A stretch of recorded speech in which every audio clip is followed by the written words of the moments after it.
Hi, my name is Rosanne Casu and welcome to my studio where I do flower photography and create tutorials on flower and garden photography, photo restoration and Lightroom. If you're into this, then please hit the subscribe button and keep watching. Another quick Lightroom tip on converting your beautiful color image to a really lovely black and white one. Step 1. Make a virtual copy of your color image.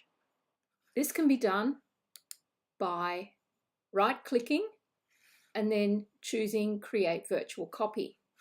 Now, I won't complete this because this is already a virtual copy.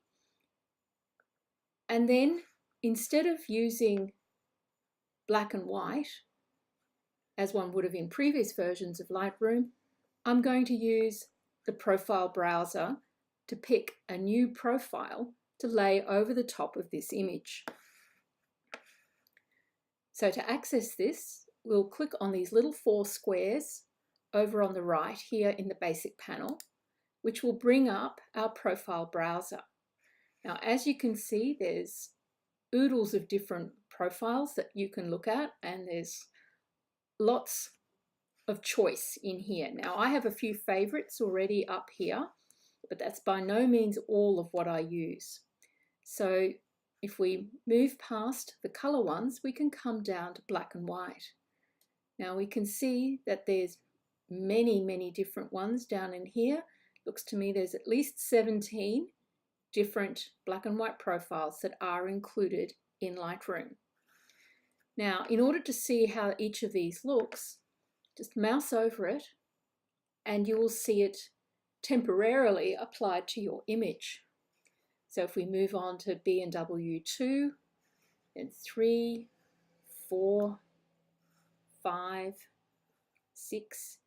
Now I really like 6. So I think that's the one that gives enough contrast and really highlights the beauty of the petals. So I'm going to click down on that. That's now been applied to my image and I can close the profile browser. And that's it. Now you have a beautiful black and white version of your color image that is completely separate from your previous image but takes no extra space on your hard drive. And that was another Lightroom Lightning tip from Rosanne. See you next time.